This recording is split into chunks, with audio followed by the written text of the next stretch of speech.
Oil बनाते कैसे हैं और उसको कौन कौन से प्रोसेस के थ्रू हम चेक करते हैं। तो सबसे पहले आता है पैडी। जो धान खेतों में हमें मिलता है उसको पैडी बोलते हैं। तो इससे ही तेल बनता है। इसमें से इसका जो छिलका है वो उतार लिया जाता है। चावल और छिलके के बीच में एक पाउडर होता है, that is called rice bran. इसी को राइस ब्रान बोलते हैं। इसमें ही 10 से 20% के बीच बीच में तेल होता है।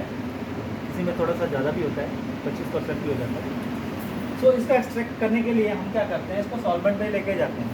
सॉल्वेंट में ले जाने के पहले हम क्या करते हैं कि उसकी पैलेट्स बना लेते हैं। थोड़ा सा मॉइस्चर देके ना उसको बासी लगा के, उसको थोड़ा सा मॉइस्चर लगा के, पानी से लगा के उसको मॉइस्चर देके उसकी पैलेट्स बना लेते हैं। Pallets in the mean sense जिसकी एक सीमियस ही बना लेते हैं ताकि इजीली वो कन्वेयर के ऊपर चल सके।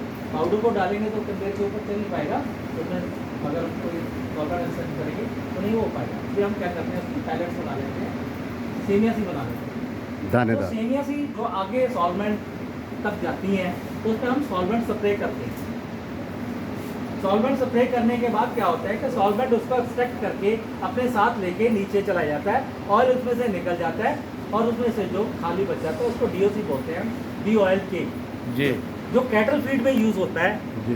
जानवरों की खाद जो होती है ना, वो खाते हैं ना, वो घर में रखे हुए हमारे पशु, गाय भैंस वगैरह, उनके लिए कैटल फीड होती है, खली खली जो होते हैं, तो चोकर। वो बन जाती है उससे।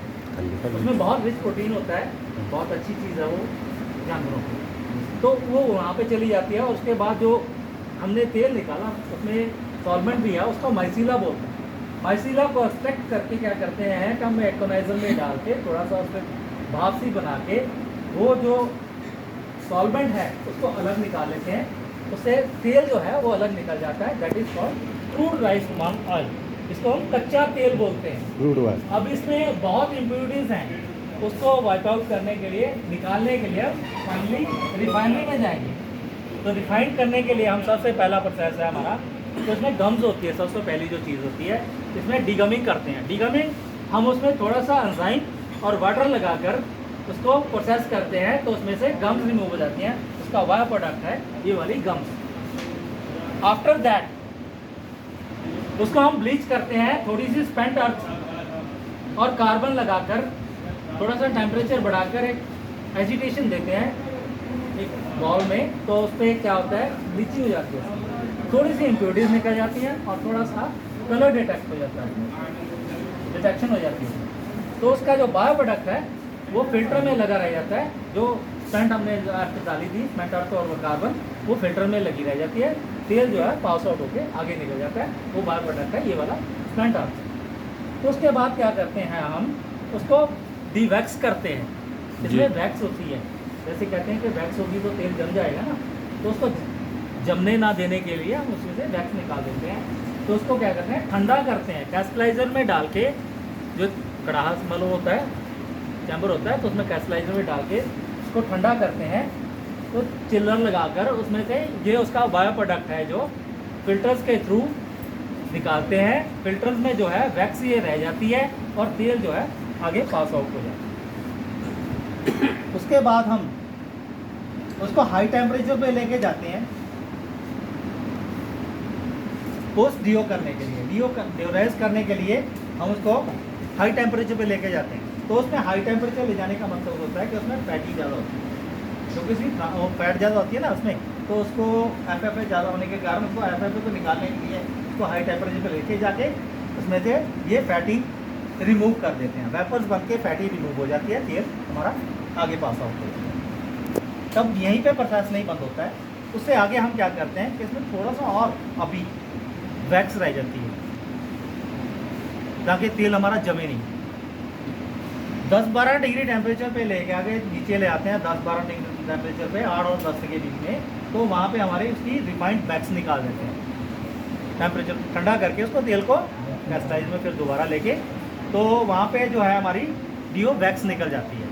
जो वैक्स निकल जाती है उसके बाद जो वैक्स है वो फिल्टर्स में रह जाती है, यानी कपड़े में रह जाती है, और जो तेल पास आउट होके आगे चला जाता है। तो उसका ये बायो प्रोडक्ट है हमारा डीओ वैक्स। तो वहाँ पे आके और भी हम उसके बाद फिर एक बार ब्लीच करते हैं पोस्ट डिओराइजिंग। तो उसके बाद उसका फिर उसको हमने स्पेंट आउट डाली। स्पेंट आउट डालने के बाद हम उसको पोस्ट ब्लीच किया तो ये वाला उसका बाय प्रोडक्ट बच गया स्पेंट अर्थ। उसके बाद फिर एक बार हम उसको दोबारा से प्रोसेस करते हैं थोड़ा हाई टेम्परेचर पे ले जाकर।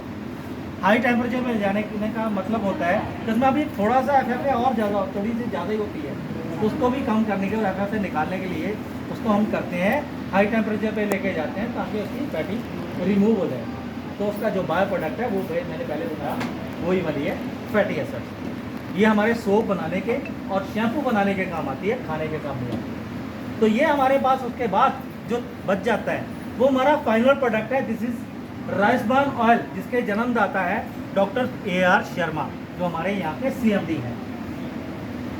सो पहले इस ऑयल को कोई नहीं खाता था, इसका आविष्कार जो किया है उन्होंने डॉक्टर AR शर्मा ने किया है ताकि इंडिया में खाने लायक हमारे ये तेल बन सके। इसके लिए उन्होंने बहुत मेहनत की है, बहुत ज़्यादा स्ट्रगल की है, तब ये हमारे खाने लायक बना है। और ये जो ये तेल है सबसे ज़्यादा बेनिफिशियल ऑयल है क्योंकि ना तो इसमें कोलेस्ट्रॉल होता है, ना सैचुरेटेड फैटी एसिड होते हैं, ना ये जमता है, ठीक है जी।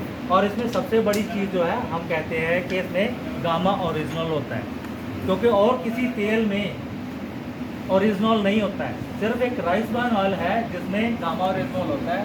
सो उसको हमने रिमूव कर लिया है, वो भी आविष्कार जो किया है हमारे डॉक्टर AR शर्मा की देन। वाह, शर्मा सर की ताली हो जाए। तेल जम जाता है उसका क्या कारण होता है सर? उसमें जो आप प्रोडक्ट डालते हैं फ्राई करने के लिए तो उसके इम्प्यूरिटीज के कारण जमता है, नहीं अदरवाइज हमारा तेल नहीं जमता है। तो हमने वैक्स निकाल दी, यहाँ पे मैंने आपको बताया सबसे पहले। उसके बाद हमारे पास वेरियस टाइप ऑफ इक्विपमेंट्स हैं जिनको हम चेक करते हैं कि हमारा तेल जो है अब खाने लायक वाकई हो गया है, जिसमें कोई इम्प्यूरिटीज तो नहीं है। सबसे पहला इक्विपमेंट है हमारे पास GC, that is gas chromatography, जिसकी कॉस्ट है 25 से 30 लाख रुपए।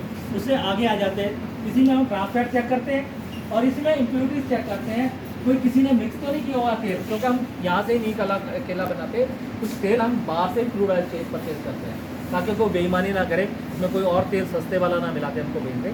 तो उसको चेक करने के लिए अडाल्ट्रेशन के लिए टेस्ट इसमें ही किया जाता है GC में, जो गैस क्रोमेटोग्राफी। उसके बाद हमारे पास सेकेंड इक्विपमेंट आ जाता है स्मार्ट यू का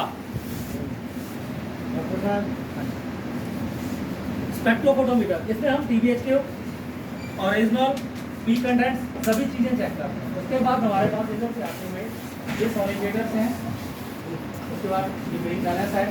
तो उससे आगे जो आप देख रहे हैं जो सबसे कॉस्टली ऑल ओवर इंडिया में किसी के पास नहीं है, GCMS यूरोपियन गाइडलाइंस के थ्रू आजकल इंस्ट्रक्शन है कि हमारा जो तेल है वो GCMS फ्री होना चाहिए।